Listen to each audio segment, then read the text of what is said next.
തൃശൂരിലെ തെരഞ്ഞെടുപ്പ് പരാജയത്തിൽ കെ.പി.സി.സി മൂന്നംഗ സമിതിയുടെ തെളിവെടുപ്പ് പുരോഗമിക്കുന്നു. സമിതി അംഗങ്ങളായ K C. Joseph, R. Chandrasekharan, T. Siddique എന്നിവർ തൃശൂർ ഡി.സി.സി ഓഫീസിലെത്തി തെളിവെടുപ്പ് നടത്തുകയാണ്. തൃശൂർ ലോക്സഭാ മണ്ഡലത്തിലെ എല്ലാ നിയമസഭാ മണ്ഡലങ്ങളിലെയും കോൺഗ്രസ് നേതാക്കളോട് വിവരം തേടുമെന്ന് നേരത്തെ തൃശൂരിൽ മാധ്യമപ്രവർത്തകരെ കണ്ട കെ.സി. ജോസഫ് പറഞ്ഞു. തൃശ്ശൂരിലെ പരാജയം വളരെ ഗൗരവമായൊരു കോൺഗ്രസ് പാർട്ടിക്ക് ഗൗരവമായ പ്രശ്നം തന്നെയാണ്. അപ്പോൾ കാരണങ്ങൾ പഠിച്ച ശേഷം ബാക്കി അഭിപ്രായം പറയാം. അതെല്ലാം ആ സംഭവങ്ങളൊക്കെ വളരെ ദൗർഭാഗ്യകരമായി പോയി. വളർന്നു കിടന്ന് ഉപ്പിയാൽ നമ്മുടെ മുഖത്തെ വീഴത്തുള്ളൂ. അതുകൊണ്ട് അതെല്ലാവരും മനസ്സിലാക്കണം. തിയോഫിൻ കൂടി ചേരുന്നു തൃശ്ശൂരിൽ നിന്ന് വിശദാംശങ്ങളുമായി. തിയോഫിൻ, ലോക്സഭാ തെരഞ്ഞെടുപ്പ് ഫലം പുറത്തു വന്നതിന് ശേഷം തൃശ്ശൂർ മണ്ഡലത്തിലായാലും ആലത്തൂരിലായാലും വലിയ തിരിച്ചടി നേരിട്ടിരുന്നു കോൺഗ്രസിന്.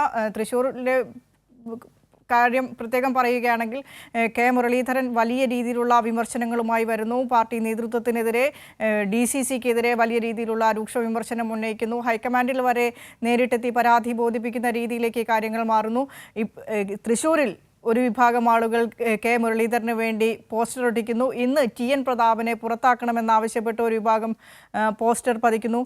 ഇന്ന് അതേസമയം തന്നെ മൂന്നംഗ സമിതി തെളിവെടുപ്പ് നടത്തുന്നു. DCCയിൽ വിശദീകരണ യോഗങ്ങളെല്ലാം മണ്ഡലത്തിലെ എല്ലാ കോൺഗ്രസ് നേതാക്കളെയും വിളിച്ച് വിശദീകരണ യോഗങ്ങൾ വിളിക്കുന്നു. നിലവിൽ ഈ മൂന്നംഗ സമിതിയുടെ വിശദീകരണ യോഗങ്ങളൊക്കെ എങ്ങനെ പുരോഗമിക്കുന്നു?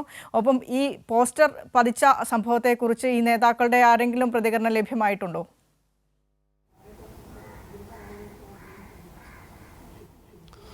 വിനീഷ, തൃശ്ശൂരിൽ KPCC നിയോഗിച്ച മൂന്നംഗ സമിതിയുടെ സിറ്റിംഗ് തുടരുകയാണ്. തൃശ്ശൂർ ലോക്സഭാ മണ്ഡലത്തിൽ ഉൾപ്പെടുന്ന എല്ലാ നിയമസഭാ മണ്ഡലങ്ങളിലെയും പ്രധാന നേതാക്കളോടെല്ലാം ഇതുമായി ബന്ധപ്പെട്ട് വിശദീകരണം തേടും. എല്ലാവർക്കും പറയാനുള്ളത് കേൾക്കും. അതിനുശേഷമാകും KPCCക്ക് റിപ്പോർട്ട് നൽകുക എന്നും കെ.സി. ജോസഫ് പറഞ്ഞു. ഇതിനിടെ തൃശ്ശൂർ DCCയിലെ കൂട്ടത്തിലുമായി ബന്ധപ്പെട്ടുള്ള ചോദ്യത്തിന് അദ്ദേഹം പറഞ്ഞൊരു കാര്യം നേതാക്കൾക്കുള്ളൊരു വലിയ മുന്നറിയിപ്പാണ്. മലർന്നു കിടന്നത് ഉപ്പരുത് എന്നാണ് അദ്ദേഹം പറഞ്ഞത്. എന്തായാലും ദൗർഭാഗ്യകരമായി പോയി ഈ സംഭവം. ഇതും ചർച്ചാ വിഷയമാകും. എന്തായാലും നേതാക്കളോടെല്ലാം കൃത്യമായി ഇതുമായി ബന്ധപ്പെട്ട വിശദീകരണം തേടി കാര്യങ്ങൾ അന്വേഷിച്ചാവും റിപ്പോർട്ട് സമർപ്പിക്കുക. തൃശ്ശൂരിലെ പരാജയത്തെക്കുറിച്ച് വളരെ കൃത്യമായി തന്നെ സമിതി അന്വേഷിക്കും. ഇതുമായി ബന്ധപ്പെട്ട 3 പേരും സമിതിയിലെ ഈ സമിതി അധ്യക്ഷനായ കെ.സി. ജോസഫ്, അതോടൊപ്പം തന്നെ ആർ. ചന്ദ്രശേഖരൻ, ടി. സിദ്ദിഖ് 3 പേർ ഉൾപ്പെട്ടതാണ് സമിതി. 3 പേരും രാവിലെ തന്നെ തൃശ്ശൂർ DCCയിൽ എത്തിയിട്ടുണ്ട്. നേതാക്കളുമായി കൂടിക്കാഴ്ച നടത്തിക്കൊണ്ടിരിക്കുന്നു. വൈകുന്നേരം വരെ ഇത് തുടരും. പരമാവധി എല്ലാവരോടും സംസാരിച്ച് എല്ലാവർക്കും പറയാനുള്ളത് കേട്ട ശേഷമാകും KPCCക്ക് റിപ്പോർട്ട് നൽകുക എന്നും കെ.സി. ജോസഫ് പറഞ്ഞിട്ടുണ്ട്. ഈ മൂന്നംഗ സമിതിയുടെ തെളിവെടുപ്പ് നടക്കാനിരിക്കുന്ന പശ്ചാത്തലത്തിലാണ് ഇന്ന് രാവിലെ TN പ്രതാപനെതിരെ പോസ്റ്റർ പ്രത്യക്ഷപ്പെട്ടത്. ഇതിനൊരു കാരണം കൂടിയുണ്ട്. തെരഞ്ഞെടുപ്പിൽ കെ മുരളീധരന് വേണ്ടി പ്രവർത്തിച്ച കോൺഗ്രസ് പ്രവർത്തകർക്കെല്ലാം വലിയ അതൃപ്തിയുണ്ട്. കാരണം ഈ തെരഞ്ഞെടുപ്പിൽ നേരിടേണ്ടി വന്ന വലിയൊരു പരാജയം തന്നെയുമല്ല, ഈ തെരഞ്ഞെടുപ്പ് പ്രചാരണ സമയത്ത് അവസാന ഘട്ടങ്ങളിലൊന്നും നിർണായകമായ സാന്നിധ്യം ഉണ്ടാകേണ്ട സമയങ്ങളിലൊന്നും TN പ്രതാപൻ ഉൾപ്പെടെയുള്ള നേതാക്കളൊന്നും ഉണ്ടായിരുന്നില്ല.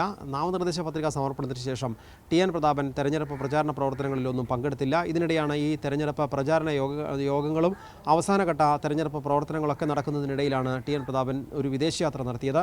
അപ്പോൾ വിദേശ ടൂറും ബിനാമി ഇടപാടുകളുമൊക്കെ നടത്തിയ ആളാണ് പ്രതാപൻ എന്ന ആരോപണം ഉയരുന്നു. BJPയുടെ സംഘപരിവാറിൻ്റെയും BJPയുടെ RSSൻ്റെയും ഏജൻ്റായി പ്രവർത്തിക്കുന്ന TN പ്രതാപനെ പുറത്താക്കണം, TN പ്രതാപനെതിരെ അച്ചടക്ക നടപടി വേണമെന്ന വലിയൊരു ആവശ്യവും ഈ പോസ്റ്ററുകളിൽ ഉന്നയിക്കപ്പെട്ടിട്ടുണ്ട്. സേവ് കോൺഗ്രസ് ഫോറം എന്ന പേരിലാണ് പോസ്റ്ററുകൾ പ്രത്യക്ഷപ്പെട്ടത്. രാത്രിയിൽ പ്രസ് ക്ലബിന് സമീപത്തും DCC ഓഫീസിന് പുറത്തുമൊക്കെയാണ് പോസ്റ്ററുകൾ വന്നിട്ടുള്ളത്. പ്രസ് ക്ലബ്ബ് പരിസരത്ത് പോസ്റ്റർ പതിക്കുന്നതിൻ്റെ CCTV ദൃശ്യങ്ങളും പുറത്തു വന്നിട്ടുണ്ട്. വിനിഷ.